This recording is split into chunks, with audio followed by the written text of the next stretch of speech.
Hello, beautiful humans. We are here for another week on the podcast, and I'm excited to have a guest with me this week, the lovely Sarah Bane, who is also from Brisbane. So we're not super local, but we are still in the same general area of the world.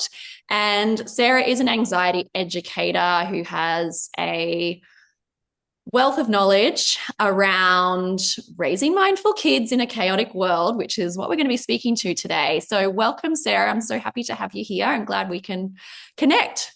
Thank you for having me. I'm excited to have this time with you. Awesome. Well, I would love for you to share a bit more about yourself, what you do. I know you do some really incredible work. We've been connected for a few years now, and I always say to you, I wish you lived closer to me so my kids could come to you. But I'd love to know how you specifically got into this line of work. I know you've got a yoga background and even just working with kids and young people in supporting their mental health. Yeah, awesome. So I think I'll start at the very beginning. So I actually got into this line of work from my own journey. So as a little girl, I was actually a very anxious kid. You wouldn't really see that in the classroom because I always played the good girl analogy at school. But behind closed doors, as soon as I got home, I would scream until I kind of got my own way, which was to sleep on my parents' floor. So I was very anxious at bedtimes. And so basically, I would bottle up that anxiety for my parents at nighttime, which is what I see working with a lot of kids in the classroom. So that anxiety kind of followed me to adulthood, and it kind of really started to explode more around the time that I had my first child. So I was a young mummy and I had my first baby at the age of 20, which is quite young. So I had no idea what I was doing, which I'm sure you understand and been mums on here listening. But I had a few obstacles along the way. So I actually broke my back when I first became a mum from childbirth. I became a single mother in like a matter of weeks with a newborn baby. I had to pack up my life and move back home with my parents.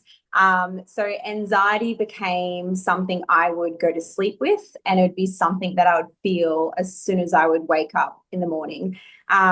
It kind of became the norm. So I just got used to masking it. And I kept thinking that if I still create this perfect life that I wanted, the anxiety would go away. So I tried to look perfect on the outside. I would try to be the perfect mum. And what that did is it actually ramped up my anxiety more and more because I was trying to control something because I felt such little control within my own body. So it wasn't until anxiety was like affecting me to the point of like panic attacks on the side of highways, panic attacks through intimacy. As soon as my heart rate or my breathing changed, I'd have panic attacks through sex.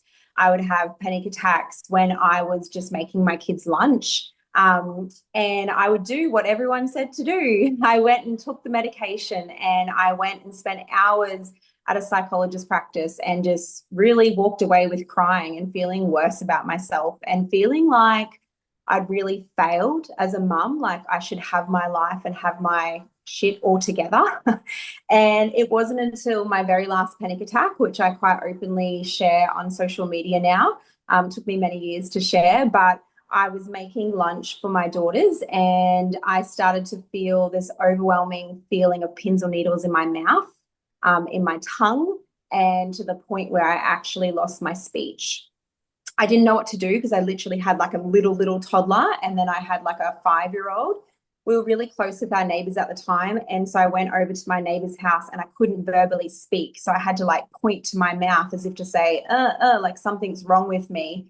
And of course, with anxiety, the feelings and sensations are so overwhelming on the inside that as soon as you start to feel them, you think it's actually a medical emergency. So having a food allergy, I thought maybe it was my breakfast that morning, thinking that I was having this anaphylactic reaction. Quite commonly on the side of the highway when I was having those panic attacks, I would call ambulances thinking I was having a heart attack, which I know is really common with anxious mums.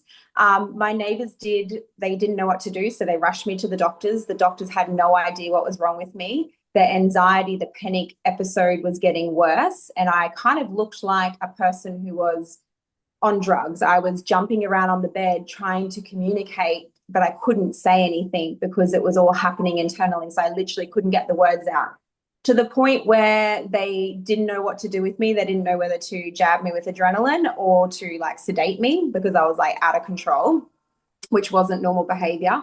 They rushed me to the hospital, and in the hospital, I sat in a room by myself and I was made to feel shame. They said, I had nurses around me saying, here's just another mum on drugs.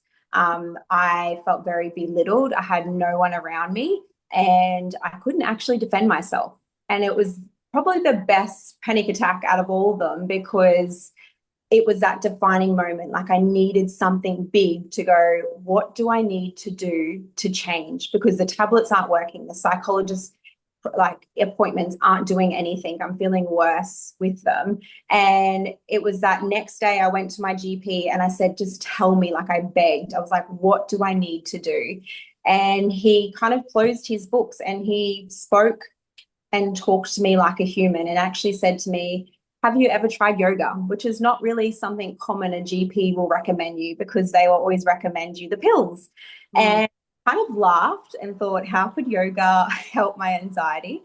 But I was willing to do anything, to never have that situation where I felt completely out of control, where I couldn't be a mother to my own kids, and then to sit in a hospital and be made to feel like I was this druggo when I was actually having a really severe panic attack. And so I did what he said. So I thought I'm going to find the best yoga practice in the Sunshine Coast. And I found Zenko Yoga, which was run by Lauren Verona. Lauren Verona is a beautiful energy. She's actually no longer with us on earth, but she has created these beautiful yoga practices that are still going within her name on the Sunshine Coast. So highly recommend if you live in the Sunshine Coast area to make your way to a Zenko yoga class. The feeling that I got on the yoga mat, I've never ever felt anywhere before. And it wasn't a typical yoga class because you can go to a yoga class and have, like anything, a really bad teacher. But what she has created there, I basically felt like I was basically on Valium, like super relaxed, which is what they give you when you're having really bad panic attacks, like super relaxed. And I left feeling just so dazed and go, oh, wow, this feeling of calm I've never felt in my life. And I was hooked. I was hooked. And that's kind of when I did whatever I could to get to these yoga classes. And it was really hard because my husband was commuting for work in Brisbane and I had two young kids. And so it was really hard to get to these classes. And I thought, well, what if I kind of become a yoga teacher, not to teach anyone else, but just so I could do my own yoga practices? At the time, we couldn't afford it. So I just did what I could. I sold my kitchen table. I sold a heap of clothes. I sold anything that I had laying around the house to pay for this yoga certificate, which I'm so grateful for. And that's kind of how the journey initially began. Amazing. I actually don't know if I've heard that story before. Or maybe I've heard snippets of it, but like I was actually getting tears in my eyes when you're talking about the hospital because like it just breaks my heart that you experienced that. But I'm sure, like you said, like you almost needed to have, like people say, like you have to hit rock bottom, Yeah. before you make a change or before something clicks or whatever it is. But yeah, that just really was like, oh, I know, like a real shaming moment. And I think the best part about that is experience is that when I see so many children and families that are coming in, usually the mums are quite anxious as well because yeah, anxiety in the nervous system. And it's something that I've always remembered to never make someone feel shame, to never make someone feel less than because they're experiencing anxiety, to never make that mum feel like she's doing something wrong because she's bringing her anxious child to class. So in some ways, it was kind of that drive to go, I never want to make someone else feel like that. yeah, absolutely. At the time, it was a very like belittling experience, Yes. but super grateful for it now, of Yeah. course. Yeah. Yeah. And so you got your certificate and did you initially just do yoga for yourself, or did you ever teach adults and then decided to I know you obviously support parents as well, but how did that sort of start with your yoga practice and teaching? So many hours uh, to kind of fully get a certificate, like teaching hours. Yeah. So what I did is I kind of just played the game, one of the certificates. So I started to teach, and of course, this is probably why they do it. You really enjoy teaching others and helping them because usually you attract people who are like yourself.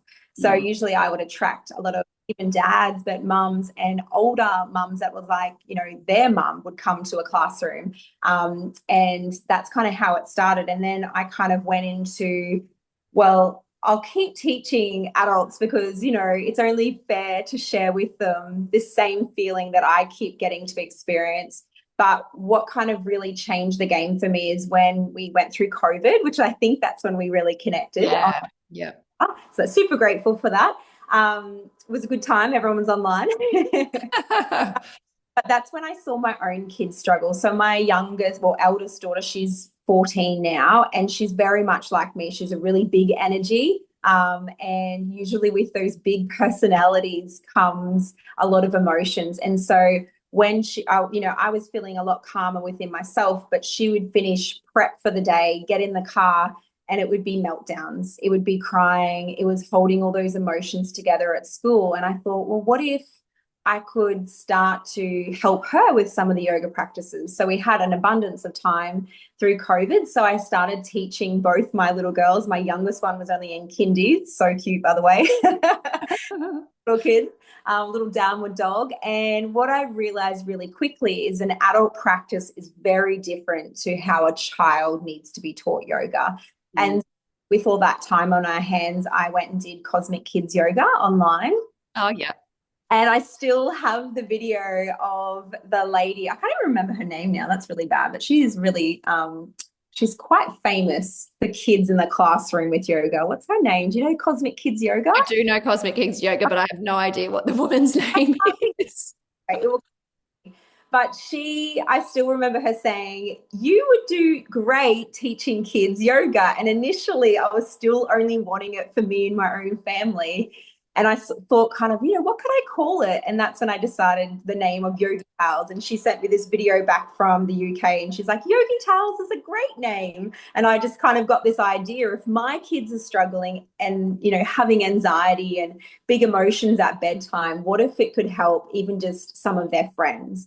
And so I kind of started hiring out halls, and I come up with the idea that I'd teach really young kids, and then I would teach like a lot older kids. And then that kind of went on for a few years, but there was like a pattern in the classroom. The pattern was the kids that were coming to me were the ones who were very highly anxious. So you would see it through their body language, that hiding behind their mum, that real uncontrollable, nervous feeling where they're struggling to step out of their comfort zone. They're struggling. They can see kids their age, but they're struggling to get in the door and give it a go. And that's kind of when I was like, oh, I need to like niche this down to help kids who basically were exactly like me as a kid. They're really good kids, but they just need help with that anxiety bully, I call it. And so we started to play around with different programs, and I went and did my positive psychology because I was started to like obsess about the emotions. So it's always kind of been our own journey. And then I've just kind of created what I wish I had as a kid, which was I wish someone could help me with my anxiety so it didn't have to grow until I was a mother. Yeah, beautiful. And I'd love to know from your perspective as an anxiety educator, and even with your yoga and mindfulness background, since COVID, there's the world's an interesting place, let's just say that. But I'd love to know like how you feel or what changes you've noticed in children and teenagers' mental health over the last few years, and what you feel may even be contributing to these shifts as well. I think the big shift is I'm seeing a lot of disconnection, like disconnection to literally our own bodies that we're living in. And that's not only with kids, but it's also with mums.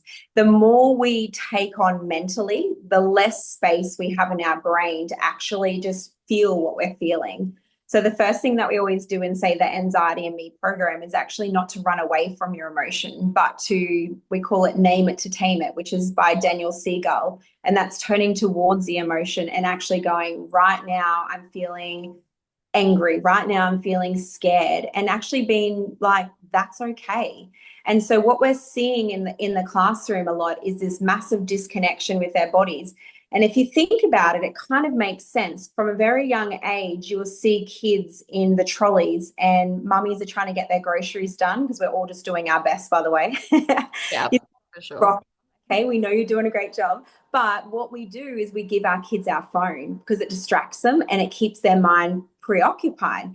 So that phone, whether they're playing a game or whether they're watching a show, it's taking their mind to a whole nother place, which technically, from a positive psychology view, is actually a coping tool because it's taking their emotions away from them into another place. But what happens with that, because they're relying on that dopamine hit, which is, you see it in the classroom, some kids will come in, it's more like autistic kids, and they've done what they've had to do. And then they kind of go, where's the phone? Where's the phone? And the mum's like, okay, it's in the car. And it's like this anxious rush to get to that dopamine hit. So what's happening, even when Fortnite came out, you know, the game Fortnite? I do. I All do. the kids release of Fortnite. And what's happening is that Fortnite was this pool of dopamine. And what would happen is the kids had no self awareness. So they were literally, I was seeing kids who were peeing themselves. And then it would happen in the classroom with me because they had lost that awareness of, what does my body need? My Yeah. body, my body's thirsty. My body needs to go to the toilet. And my body needs sleep. Like, we're seeing kids who are more sleep deprived than ever. Yeah. In like this, what I've felt this shift in the last 2 years is I'm kind of feel like I thought I had to give everyone the tools and the strategies because that's what you need to get through anxiety. But what I've realized is that we've changed so much in our world that I feel like I'm just giving people the basics. They're losing the basics of what we need as a human, which is that sleep. Like, we're overscheduling our kids. They're losing that, putting that good food in our body. We're putting so much plastic packet foods because it's convenient and it's easy. And I totally get it. Working full time, it's a lot of work. But sometimes we forget that we actually just need protein. Like, I actually am educating parents, which you'll see a lot of my smoothie recipes about, especially teenage boys, and you have boys, is that you need more than just like a drink of milk or a Milo. You need protein in that. And you can, it doesn't have to be complicated. Like, you just stack in like chia seeds, hemp seeds. They can't taste it, but it's like bulking them up because a lot of the emotions are coming from kids who are hungry.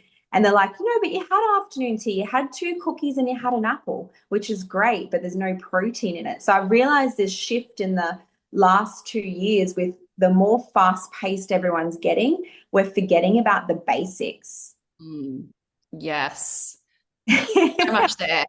Um, and I'm just thinking about my own children because I put chia and hemp seeds and everything. And my son's like, are you putting that stuff in again? I'm like, you can't even taste it. Like, come on. um, like, I put it in like things that I bake. I put it in like my oats in the morning if I have oats. Like, just, yeah, like it's just those small things, like a spoonful, like great. Um, and yeah, the screen thing's obviously really tricky, and it's something I'm very conscious of with my kids and my eldest because he's in high school next year, and he's like, "Oh, I'm going to get a TV in my room." And I'm like, Yeah. "Well, no, you're not." Not And look, that's just my family and my perspective on things is like, you would not even go to bed. Like, if you were just left free reign, yeah. I can just, it would just be a slippery slope and it would just be a nightmare. And I know that. And he doesn't have a phone and he's begging for a phone. And we're just like putting it off as long as we possibly can. And it's so hard because it's like you don't want them to feel different from their peers, but it's also like, I'm doing this not to punish you, but because I know what what these things can do to your brain. And it's hard to kind of explain that to kids. I don't know what your experience are. I think your kids are probably, well, my youngest is 5. So how old are your children? So Rubes is my youngest, and she's 9, and my eldest is 14. I feel like a really So how do you go with your teenager, if you don't mind me asking, with screens and things? Yeah, so it's really tough. So with her, I had her at 20. So I was with my high school sweetheart for many, many years. And then after we had the baby, I decided it was best if we went our own separate ways. And so I actually have given her a phone from quite a young age. But when she was younger, so like grade 5, it would really just be to call her dad. But that's kind of changed over the last few years because now there's been like TikTok introduced. There's been, even just that obsession of like YouTube and all of that, which obviously the government's trying to navigate now. But I kind of just set boundaries. And what I've realized is that working with so many kids as well has really helped me with this. But kids don't have the brain capacity to know what's good or bad. And we think, like, even if you're listening to this podcast right now, you're probably thinking, oh, but that's not my child. My child's really good. And you know what? Your child is probably amazing. But the thing is, their prefrontal cortex, which is the front part of their brain, is just not developed. So they can't make good decisions. They actually need that guidance from an adult. And this is why when these schools jump on board and they kind of go, all right, phones in the box at the start of the day, it's great because when I was in high school, I was texting underneath the school desk, trying to get attention from a boy because I went to an all-girls school. See, I'm a bit older than you, so I'm like, I didn't even get a phone till grade 12, and it was like a Nokia. It played Snake on it. Things in our day. And I'm like, I'm so glad social media was not a thing when I was younger.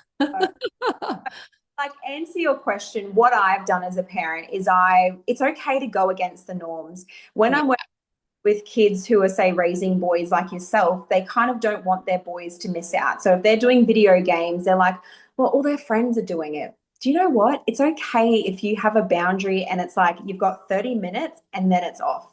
It's Yeah. nothing, or whatever your boundary is as a mum.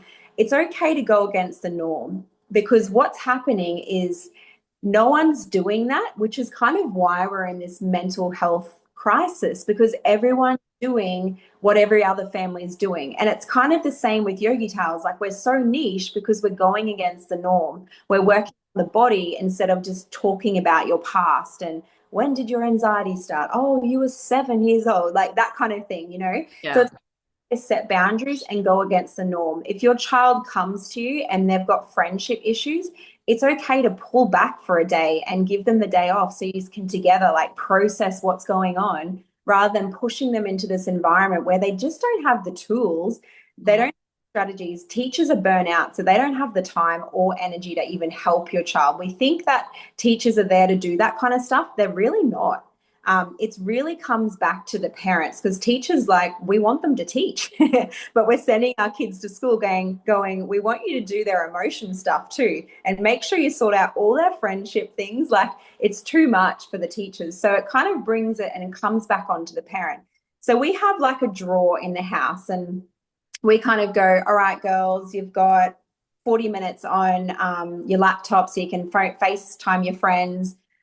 It's important to still let them have connection. So from a well-being perspective, connection is the number one thing you can do for your well-being. So in some ways, you don't want to isolate your child from that. So if they're connecting with friends over video games, that's awesome because they're still connecting, but just set a boundary because they won't know when to get off because they're going to keep getting hit with the dopamine and it feels good in their brain. So, and then you're the worst person. But if you set a boundary from day dot, like if they haven't got phones yet, this is the rules for our family. I don't care what Johnny does 3 streets away. This is what we do in our family. And just sit with that. Our kids aren't meant to be our best friend all the time. Like, I'm very close to my girls and I say that they're my little besties, but sometimes that parent hat has to go on and it's okay for them to hate you for a couple of hours or even 24 hours because they just don't have that capacity to make these decisions, especially those teenage years, because parents go, oh, you're old enough now, so go walk the streets. But just because they're a bigger body, they still don't have the awareness. Yeah, that's right. And like you were saying before, our prefrontal cortex, like that's not fully developed till our mid, and some people even say late 20s. So, Yeah. and that's all to do with our being able to make decisions and judgments and Mhm. all these sorts of things that kids and even teenagers, their brains aren't developed enough to be able to make those good or sensible or whatever word you want to use choices. Yeah, 100%. And I even say that to my son, my eldest. I'm like, your brain's still developing, and without obviously going into like the full neuroscience of it all. Of course. But I'm like, it's my job to make these choices, and I always do say to him, and you don't have to like them, and that's okay. Like it, but at the end of the day, I am your parent, and I have to keep you safe and make these decisions that's best for our family. And you know, he's not necessarily going to like that. And I even say it to my youngest as well, because my two they're 6 years apart, and obviously so the rules are a little bit different, and my youngest doesn't quite get that. He's like, oh, but he gets to do that. I was like, yeah, I know, but he's a bit older. And it's just like, trying to navigate all those pieces. But yeah, I just think screens are such a really important thing And it's to touch on. Yeah.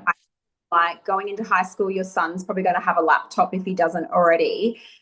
On your laptops, they're on Messenger. So make sure you have a boundary around that as well, because I've learnt the hard way thinking, oh, the laptop's on charge in her room. And then you kind of go in there to do one last goodnight kiss, and they're quickly messaging a friend about something tomorrow. So we kind of have a drawer that's like in the hallway, but it's outside our room, because again, they're going to be kids. They're going to mess up. They're going to make mistakes. They're going to be sneaky. But if you set that boundary and just be really firm with it, they kind of just start to go, oh, well, I'll just talk to the friend about it tomorrow. And they just kind of like, because Yeah. it's not that big a deal. But when we kind of go back and forth with the boundary and kind of go, oh, no, you can have it tonight. Oh, your friend's over. Okay, have your phone.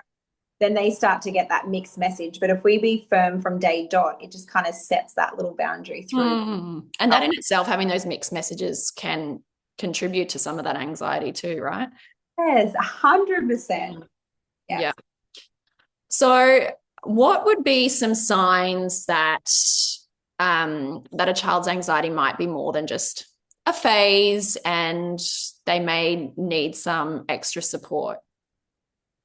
Usually your child, and it doesn't matter really what the age is, they'll start talking about their tummy and start complaining of more tummy pains, or they might start to say like they're experiencing the runs, or they start to get a little bit blocked up and they're not going to the toilet. That's actually a really common sign, because when you experience anxiety, your digestive system shuts down. So I call anxiety like an alarm in your child. And when that alarm goes off, other parts of the body shut down, because your body's getting like fueled with adrenaline and cortisol to get you essentially out of danger. So if your child, whether they're really little or whether they're older and they're starting to show these signs of tummy pains and things like that, that's a usually really good mum indication that, of course, they could have had something bad to eat. But if it keeps happening, like, I mean, kids are going into the school and going up to their school teacher multiple times a day saying, my tummy hurts, my tummy hurts.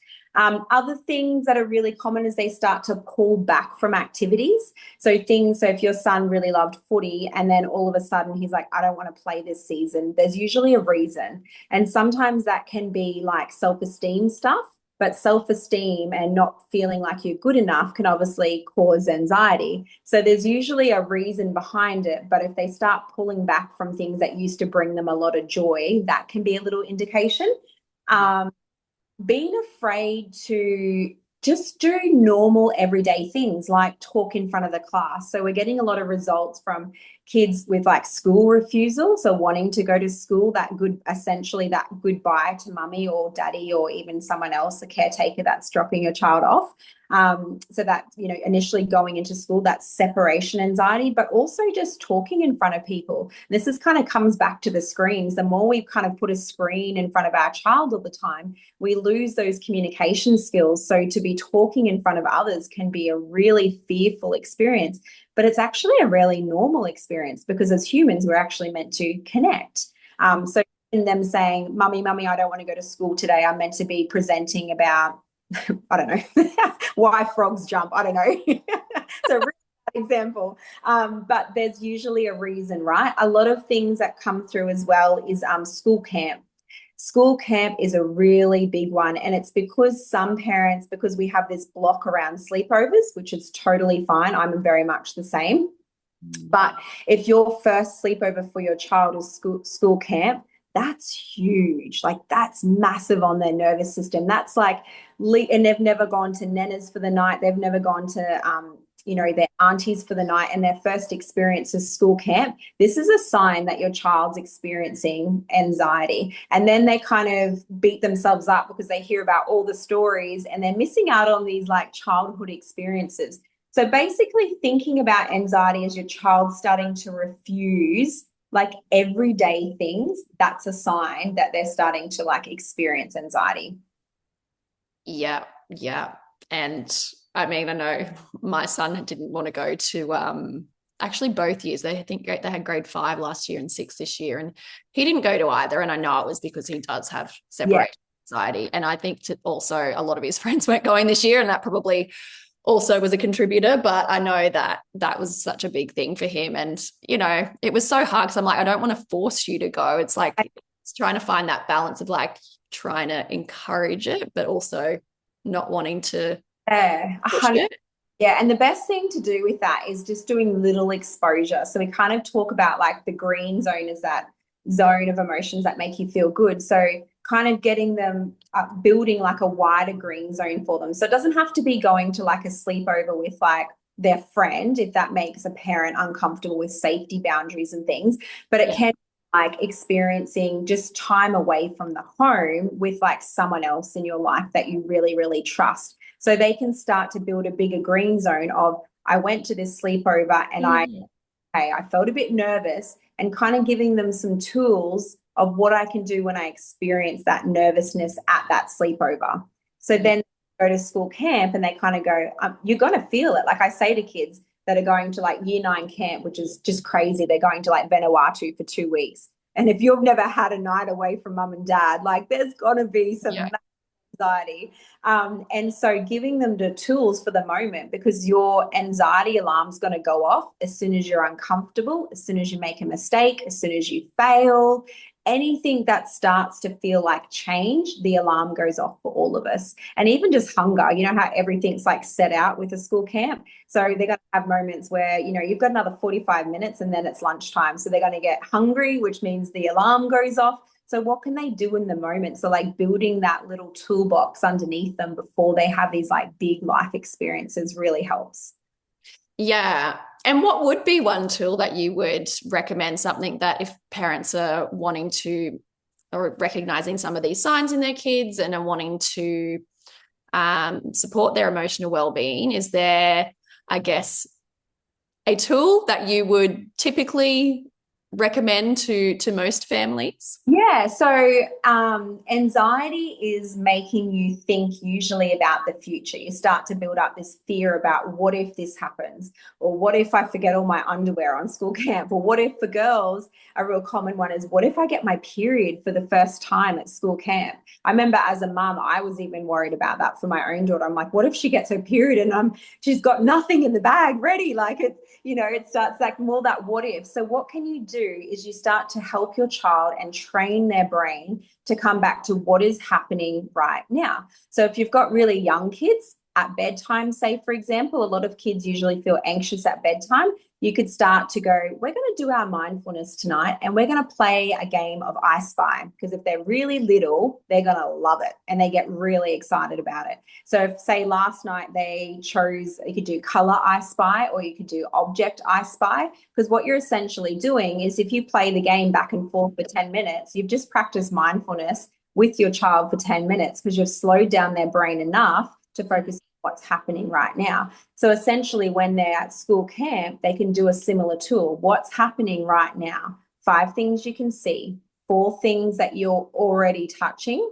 So it's not what can I touch, but I'm already touching the chair, my jacket, my hair, that kind of thing. 3 things you can hear, 2 things you can smell, and 1 thing you can taste. And it's a very simple exercise. And it's something I even got taught many, many years ago. I think even a doctor printed this out for me for my youngest daughter when she was quite anxious before I did my yoga journey. And I kind of eye rolled it. I'm like, how is 5, 4, 3, 2, 1 going to change my child's anxiety? And so I never bothered doing it because he never explained the why. But what you're doing is you're helping your child focus on what's happening right now. And that slows down the alarm. The second thing I really recommend would be the breath. The breath, which I know you do lots with. The breath is the way you breathe is the way you feel. So if you change the way you're breathing, you're going to change the way you're feeling. A lot of kids, if they're stuck in anxiety, they're actually doing shallow breathing. So they're like, you look at their tummy and it's hardly even moving. So there's this element, they've trained their body to kind of scoop down into the red and blue zone, and they're just this shallow breath. They're hardly even, engaging that diaphragm. So I would recommend doing some breathing stuff with them at nighttime. So you could put your hand on their tummy. And when they take a big breath in, if their tummy is not going up, it means they're actually reverse breathing. So when they take that breath in, if the belly's sucking down, which is 99% of all of us, you're training your body to reverse breathe, which means you're going to be very triggered for stress. You're going to be very quick to anger, all of that. So that would be my number one tool, no matter if they're a teenager, middle school, any of that. It's one thing because your breath is with you all the time. So you want to retrain the body. So when they breathe in, the belly rises, pause at the top. And then when they breathe out, their belly slowly falls. And you can actually start to engage in different numbers. So a common one I do is I go put my hand on the child's tummy and I say, breathe in for 1, 2, 3, hold the breath. And breathe out for 3, 2, 1, and you can kind of get them to like blow out the candles. So I say, breathe in, smell the flowers, breathe out, blow out the candles. They're two really simple practices. And honestly, if you're an anxious person, that can change someone's whole dynamic of the racing thoughts, because usually anxiety leads into like a bit of anxiety loop in the mind, and it can just kind of freeze everything and just kind of go, what's happening right now? Yeah. I definitely have used the smell the flower, blow out the candle one before. Glad you actually brought that up because I was like, I haven't actually been doing much of that with my kids lately. So I'm like, I'm going to start to introduce that back into bedtime again. Nighttime, kids are always wanting to connect. A lot of time parents come in and they kind of go, oh, my child's telling me everything that went wrong at nighttime, but it's usually because they're looking for that unload. They're looking. So doing something, letting them unload, but then doing something positive like that before they go to sleep is actually going to help them fall asleep a lot quicker as well. Yeah, definitely introducing that.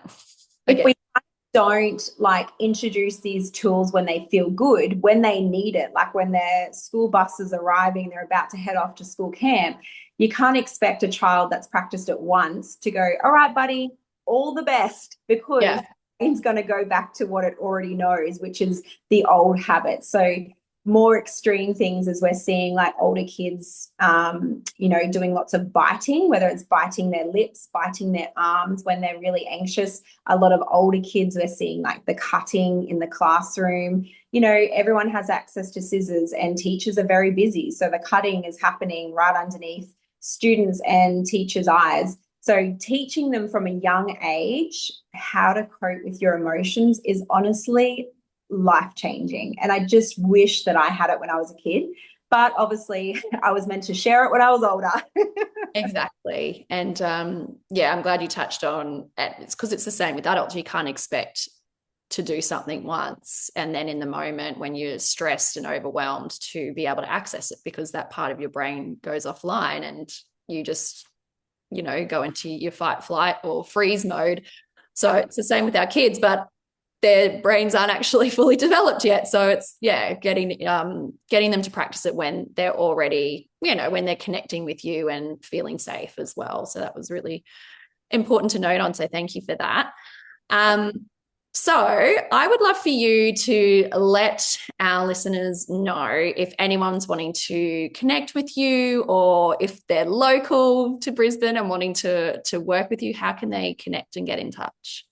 Yeah, so we're based in Brisbane. We're in the Redlands at Birkdale. So we've got a studio set up here. So if they want to connect, they can always just reach us on social media. So Facebook or Instagram under Yogitales, which is Yogitales. You can start following us, shoot us a message. The best way that I would do it would be to book a discovery call. So if you even do that through social media and just send us a text message saying book discovery call. That way I can actually have that connection with you on the phone, because anxiety shows up so differently for every single one of us. So if I can get 15 minutes with you before I even get to meet your child is like game changer. That would be the best way. Otherwise, we've also released like a parenting anxious kids program. So this is Australia wide, where I work with you either on Zoom or over the phone. And that's actually helping you as a mum in the moment when your anxious child's having these, more spiraling moments, on how you can cope better and to support them. So that's another one that you could book in a discovery call, and we can give you more information about that. Beautiful. And I'll put all your details in the show notes for anyone wanting to get in contact with you. But thank you so much, Sarah. I have loved our conversation, and it's prompted me with some things that I had been doing and had kind of just let fall by the wayside that I'm going to reintroduce. So it's been great to have that little reminder for me as well. Good. I'm glad I could help. Yay. Well, thank you everyone for tuning in, and I will speak to you all on next week's episode.